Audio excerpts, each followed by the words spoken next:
Welcome to business coaching institute. आप सभी साथियों का बिजनेस कोचिंग इंस्टीट्यूट में स्वागत है। साथियों, जैसा कि आप स्क्रीन पर देख रहे हैं, टारगेट यूपी बोर्ड 2024। हम टारगेट यूपी बोर्ड 2024 के तहत एक प्रश्नों का एक सीरीज चला रहे हैं, जिसमें आपको कंसेप्ट भी बता रहे हैं और उसके साथ साथ यूपी बोर्ड 2024 में जो आने वाले महत्वपूर्ण क्वेश्चन हैं उनको भी सॉल्व करा रहे हैं। तो इसलिए आप अगर चैनल पे नए हो तो चैनल को सब्सक्राइब कर लें, ताकि आपकी तैयारी एक अच्छी खासी हो सके और जो भी हम वीडियो लोड करें उसका नोटिफिकेशन आप तक पहुंच सके। तो चलते हैं, क्वेश्चन की शुरुआत करते हैं और देखते हैं कि कैसे कैसे क्वेश्चन और यूपी बोर्ड 2024 में आते हैं। ठीक है ना। ये सारे क्वेश्चन जो होंगे वो आपके द्विघात समीकरण, जिसके कंसेप्ट हमने पहले बताया है, उसी पे आधारित ये क्वेश्चन होंगे। ठीक है ना। तो चलिए शुरू करते हैं क्वेश्चनों को। देखिए, दो संख्याओं का अंतर 2 है, उनके वर्गों का योगफल 34 है, संख्या ज्ञात कीजिए। तो यहाँ पर हम क्या करेंगे, मानेंगे कहा कि दो संख्याओं का अंतर 2 है तथा उनके वर्गों का योग 34 है, संख्या ज्ञात कीजिए। तो मानेंगे, माना पहली संख्या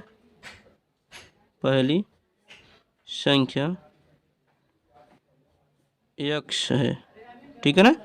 माना पहली संख्या क्या है, x है। तो दूसरी संख्या क्या होगी, दूसरी संख्या, ठीक है, दूसरी संख्या क्या होगी, दूसरी संख्या x+2 होगी। ठीक है ना।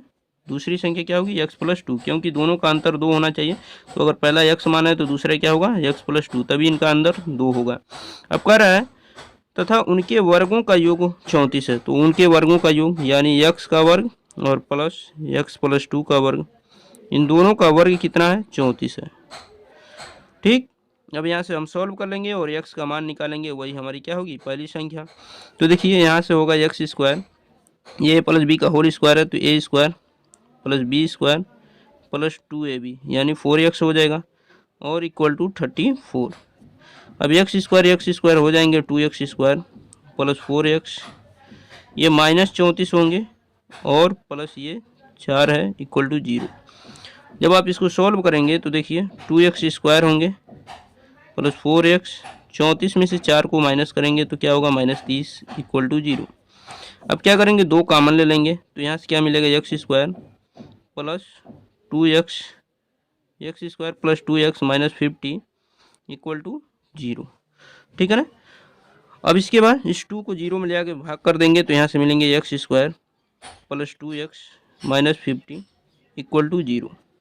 अब उसके बाद क्या करेंगे, इनका गुणनखंड कर लेंगे। गुणनखंड कैसे करते हैं, हमने आपको बताया कि फर्स्ट का लास्ट में गुणा करते हैं, बीच वाले को 2 भाग में तोड़ देते हैं। तो x² का -50 में मल्टीप्लाई करेंगे तो -50 x² आ रहा है, तो बीच वाले को 2 भाग में तोड़ेंगे तो यहाँ पर क्या होगा, यहाँ पर एक भाग हो जाएगा आपका +5x और दूसरा भाग हो जाएगा -3x, -50 इक्वल टू 0। कैसे तोड़ते हैं, तोड़ने के तरीका हमने बताया है, इससे पहले जो भी वीडियो अपलोड किए हैं उसमें हमने क्या किया है, कैसे गुणनखंड करते हैं, उन सारे कंसेप्टों को, बेसिक कंसेप्टों के साथ चीज़ों को बताया है। तो इसलिए अगर आप हमारे उस वीडियो को नहीं देखें तो उसको ज़रूर देख लें, क्योंकि वो वीडियो जो होने वाले हैं आपके एग्ज़ाम में बहुत हेल्प करेंगे। ठीक है ना।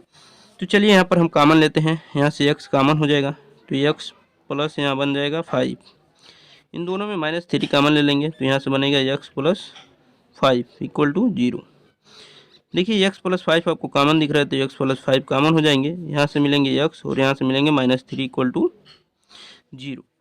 अब यहाँ से जब सॉल्व करेंगे तो एक बार x प्लस 5 इक्वल टू 0 दिखाएंगे तो x का मान क्या आएगा, -5, और जब इसको सॉल्व करेंगे x -3 इक्वल टू 0 दिखाएंगे तो x का मान क्या आएगा, +3। लेकिन हम जब संख्याएं मानते हैं तो उस कंडीशन में माइनस वाली संख्याएं नहीं लेते हैं, माइनस वाले छोड़ देते हैं, प्लस वाली संख्या लेते हैं। तो यहाँ पर पहली संख्या क्या होगी, पहली संख्या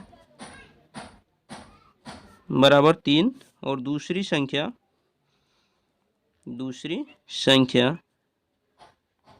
बराबर क्या होगा, 3 + 2 क्या हो जाएगा, 5। ठीक है ना। तो यही आपके क्या हो जाएंगे, आंसर हो जाएंगे। पहली संख्या 3 होगी, दूसरी संख्या 5 होगी। इन्हीं दोनों का अंतर आप देखेंगे तो 2 आएगा। ठीक है ना। और इनके वर्ग करके जोड़ेंगे तो 34 आ जाएगा। तो ये आपका आंसर होगा। तो इस तरह अगर आप एग्जाम में सॉल्व करते हैं तो आपको पूरे नंबर मिलते हैं। अब चलते हैं अगले क्वेश्चन की तरफ और अगला क्वेश्चन देखेंगे। देखिए, एक शानदार सा क्वेश्चन है, क्वेश्चन नंबर 2 कह रहा है कि एक समकोण त्रिभुज का क्षेत्रफल 30 सेमी स्क्वायर है। यदि ऊंचाई आधार की लंबाई से 7 सेमी अधिक हो तो आधार की लंबाई ज्ञात कीजिए। सबसे पहले हमें आपको यहाँ पर एक त्रिभुज बना के दिखा दे रहे हैं। देखिए ये समकोण त्रिभुज है। कह रहे एक समकोण त्रिभुज का क्षेत्रफल 30 सेंटीमीटर स्क्वायर है। चलिए यदि ऊंचाई आधार की लंबाई से 7 सेमी अधिक हो, ऊंचाई आधार की लंबाई से क्या हो 7 सेमी अधिक हो, तो मान लेते हैं आधार x है और ऊंचाई क्या होगी x+7। ठीक है ना, ऊंचाई क्या हो जाएगी x+7। तो कह रहा है आधार की लंबाई ज्ञात कीजिए। ठीक है, तो यहाँ पर मान लेंगे माना आधार x सेमी, ठीक है ना, आधार x सेमी, ऊंचाई x+7 सेमी है। ठीक है ना, ऊंचाई क्या है x+7 सेमी है। यहाँ पर क्वेश्चन में कहा गया है कि यदि ऊंचाई आधार की लंबाई से 7 सेमी अधिक हो, तो ऊंचाई क्या है 7 सेमी अधिक है। अब कह रहा है कि त्रिभुज का क्षेत्रफल 30 सेंटीमीटर स्क्वायर है। तो आप जानते हैं समकोण त्रिभुज का क्षेत्रफल, समकोण त्रिभुज का क्षेत्रफल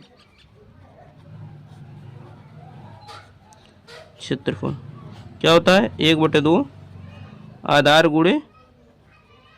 आधार गुणे ऊंचाई।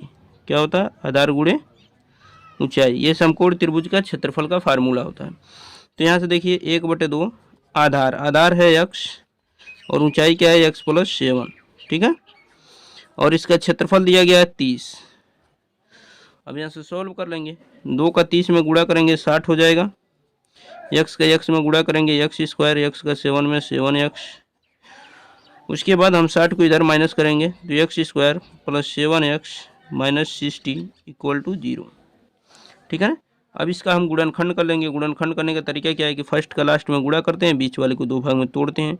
तो गुणा करने पे -60x स्क्वायर आ रहा है और बीच वाला 7x है, तो इसको हम 2 भाग में तोड़ेंगे। x square plus 12x minus 5x minus 60 equal to 0। देखिए जब भी गुणा करने पर गुणनफल माइनस में आए तो बीच वाली जो संख्या होती है वो 2 भाग में टूटती है, जिसमें एक संख्या प्लस होती है दूसरी माइनस में होती है। ठीक है ना, और ये संख्या यही नहीं होती है, कोई दूसरी संख्या हमें लेनी होती है। तो देखिए 12x में से 5x माइनस करेंगे तो 7x आएगा, इन दोनों का मल्टीप्लाई करेंगे तो -60x स्क्वायर हो जाएगा। अब देखिए यहाँ से हम क्या करेंगे, x को कॉमन करेंगे। तो x को जब कॉमन करेंगे तो x प्लस 12 मिलेंगे और यहाँ से -5 कॉमन करेंगे तो x प्लस 12 मिलेंगे इक्वल टू 0। जब यहाँ से आप x प्लस 12 कॉमन कर लेंगे तो यहाँ से क्या मिलेंगे x माइनस 5 इक्वल टू 0। ठीक है, अब क्या करेंगे आप, एक बार x प्लस 12 इक्वल टू 0 दिखाएंगे तो x का मान क्या आएगा -12, और एक बार यहाँ पर आप क्या करेंगे x minus 12 equal to x minus 5 equal to 0 दिखाएंगे तो x का मान क्या आएगा 5। ठीक है, अब जब x का मान एक माइनस में आया एक प्लस में आया तो माइनस वाला नहीं लेंगे प्लस वाला लेंगे। तो जब प्लस वाला लेंगे तो ये आपने क्या माना है आधार, तो आधार क्या होगा आधार आपने x माना, x का मान 5 सेमी और ऊंचाई क्या होगी 5 सेमी, इससे 7 सेंटीमीटर अधिक है ऊंचाई। तो ऊंचाई क्या होगी, आपने ऊंचाई क्या माना x+7 है, तो 5 + 7 हो जाएंगे आपके 12 सेंटीमीटर क्या हो जाएंगे ऊंचाई हो जाएंगे। और यही आपके क्या होंगे आंसर होंगे, जिसमें आपसे पूछा गया है कि आधार और ऊंचाई ज्ञात कीजिए। तो आधार हो जाएंगे 5 सेंटीमीटर और ऊंचाई हो जाएंगे 12 सेंटीमीटर। तो उम्मीद है कि ये चीज़ें आपको समझ में आ गई होंगी। अब चलते हैं अगले क्वेश्चन की तरफ। देखिए अगला क्वेश्चन क्या है कि एक आयताकार पार्क की लंबाई उसकी चौड़ाई से 8 मीटर अधिक है। यदि पार्क का क्षेत्रफल 240 मीटर स्क्वायर है तो पार्क की लंबाई एवं चौड़ाई ज्ञात कीजिए। तो देखिए इसको सॉल्व करेंगे कैसे। सबसे पहले हम एक पार्क बना लेंगे कि ये एक पार्क है, आयताकार पार्क की बात हो रही है तो ये एक आयताकार पार्क हो जाएगी। ठीक है ना, तो कह रहा है एक आयताकार पार्क की लंबाई उसकी चौड़ाई से 8 मीटर अधिक है। तो माना चौड़ाई x मीटर। ठीक है ना, चौड़ाई मान लेंगे x मीटर और लंबाई उसकी चौड़ाई से 8 मीटर अधिक है, तो यानी x+8 हो जाएगा। लंबाई क्या होगा x+8 मीटर। ठीक है ना, ये लंबाई हो जाएगी। अब कह रहा है आयत का क्षेत्रफल 240 मीटर स्क्वायर है, तो आयत का क्षेत्रफल क्या होता है, आयत का क्षेत्रफल, आयत का क्षेत्रफल बराबर क्या होता है, लंबाई गुणे चौड़ाई, लंबाई गुणे चौड़ाई होता है। लंबाई कितनी है, पहले आयत का क्षेत्रफल लिख लें 240 है, लंबाई कितनी है, लंबाई है आपका x + 8, चौड़ाई कितनी है x, देखिए 240 बराबर x का गुणा कीजिए x², 8 का गुणा कीजिए 8x। अब 240 को इधर माइनस करेंगे तो x² + 8x - 240 बराबर 0। ठीक है ना। अब इसको क्या करेंगे, गुणनखंड करेंगे। इसको कैसे गुणनखंड करेंगे, पहले का लास्ट में गुणा करते हैं और बीच वाले को दो भाग में तोड़ते हैं। तो देखिए जब भी गुणा करने पर मान माइनस में आएगा, यानी x² का मान 240 में गुणा करेंगे तो -240 x² आएगा। और जब भी मान माइनस में आता है तो बीच वाली जो वो मान होते हैं उसको दो भाग में तोड़ते हैं, लेकिन ये क्या होता है, एक संख्या इससे बड़ी होती है, दूसरी इससे छोटी होती है। ठीक है ना। तो चलिए इसको तोड़ा जाए, एक हो जाएगा x² प्लस हम क्या करते हैं यहाँ पर 20x - 12x कर देते हैं, -240 = 0। देखिए इसका जब हम इसमें मल्टीप्लाई करेंगे तो 12 2 जा 24 यानी 240 ये हो जाएगा x² में माइनस में, और 20x में से 12x घटा देंगे तो 8x भी आ जाएगा। तो यहाँ से अब क्या करेंगे, x कॉमन कर लेंगे तो x + 20, इन दोनों में -12 कॉमन करेंगे तो यहाँ से क्या आएगा, x + 20 = 0। तो एक बार x + 20 कॉमन हो जाएगा तो यहाँ से क्या बचेगा, x - 12 = 0। आप एक बार x + 20 = 0 दिखाएंगे तो x का मान क्या आएगा, -20, और एक बार x - 12 = 0 दिखाएंगे तो x = क्या आएगा, +12। देखिए दूरी कभी भी माइनस नहीं होती है, इसलिए x का जो दो मान आ रहे हैं इसमें माइनस वाला मान नहीं लेंगे, हम लेंगे क्या, प्लस वाला मान। तो प्लस वाला मान अगर लेंगे तो चौड़ाई इसको हम माने हैं, चौड़ाई बराबर क्या होगा, 12 मीटर, और लंबाई क्या होगी, लंबाई आपने क्या माना है, x + 8, तो यानी 12 + 8 यानी 20 मीटर। ठीक है ना। तो 20 मीटर आपकी क्या हो जाएगी लंबाई, और 12 मीटर चौड़ाई हो जाएगी, यही आपका क्या हो जाएगा, आंसर हो जाएगा। ठीक है ना। एक क्वेश्चन और है, उसको भी सॉल्व कर लेते हैं, देखते हैं क्वेश्चन क्या है। देखिए ये जितने भी क्वेश्चन हैं सब इंपॉर्टेंट क्वेश्चन हैं, बोर्ड में आने वाले सब क्वेश्चन हैं, तो इसलिए आप इसको मिस बिल्कुल ना करें। क्वेश्चन क्या है कि एक संख्या तथा उसके व्युत्क्रम का योगफल 6 से 1/6 है, वह संख्या ज्ञात कीजिए। तो इसको हल करेंगे। सबसे पहले माना संख्या x है, ठीक है ना, मान लिया संख्या x है। अब कह रहा है उसके व्युत्क्रम का योगफल 6 से 1/6 है, तो व्युत्क्रम किसका, संख्या का व्युत्क्रम करेंगे तो 1/x हो जाएगा, यानी इसका उल्टा 1/x। अब कह रहा है संख्या और व्युत्क्रम का योगफल यानी x + 1/x, इसका योगफल कितना है, 6 सही 1/6 है। इसको सॉल्व करेंगे, नीचे 1 लिख के एलसीएम होगा x से x में मल्टीप्लाई करेंगे x² + 1, और 6 6 36 और 1 37/6। अब क्रॉस मल्टीप्लाई करेंगे 6 का x² में तो 6x² + 6 1 जा 6, और इसका इधर मल्टीप्लाई करेंगे तो 37x। इसको इधर लाएंगे तो 6x² - 37x + 6 = 0 हो जाएगा। अब इसका गुणनखंड करने का तरीका क्या है, फर्स्ट का लास्ट में गुणा करते हैं, बीच वाले को दो भाग में तोड़ देते हैं।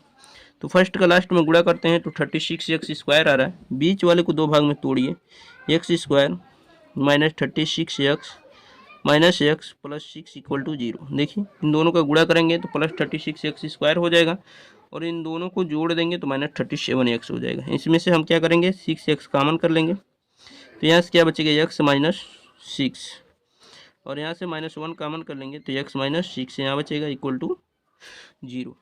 अब देखिए x - 6 कॉमन हो जाएगा दोनों में, तो x - 6, तो यहाँ से क्या बचेंगे, 6x - 1 = 0। एक बार आप दिखाएंगे x - 6 = 0 तो x के मान क्या मिलेंगे, +6। ठीक है। और एक बार इसको दिखाएंगे 6x - 1 = 0 तो x के मान क्या मिलेंगे, -1 इधर आएगा +1, और 6 से डिवाइड करेंगे 1/6। ठीक है ना। तो दोनों मान आपको मिल रहे हैं प्लस में, एक 6 मिला, दूसरा 1/6। तो एक संख्या अगर आपने x माना है तो संख्या क्या होगी, संख्या बराबर क्या होगी, 6। संख्या क्या होगी, संख्या 6 होगी। यही आपका क्या हो जाएगा, आंसर हो जाएगा। और दूसरी संख्या संख्या 6 होगी और इसका व्युत्क्रम क्या होगा, 1/6 होगा। तो यहाँ आपका संख्या पूछा गया तो संख्या 6 हो जाएगी और यही आपका आंसर हो जाएगा। ठीक है ना। तो उम्मीद है कि ये सारी चीज़ें आपको समझ में आ गई होंगी। वीडियो कैसा लगा आप लोग कमेंट बॉक्स में ज़रूर बताइएगा। जो लोग चैनल पे नए हैं उस चैनल को सब्सक्राइब करें। अगर किसी भी प्रकार की आपको डाउट है तो आप कमेंट बॉक्स में कोई अपनी डाउट लिख सकते हैं, हम उस पर वीडियो बना देंगे। तो मिलते हैं नेक्स्ट वीडियो में, तब तक के लिए अपना ख्याल रखिए। धन्यवाद।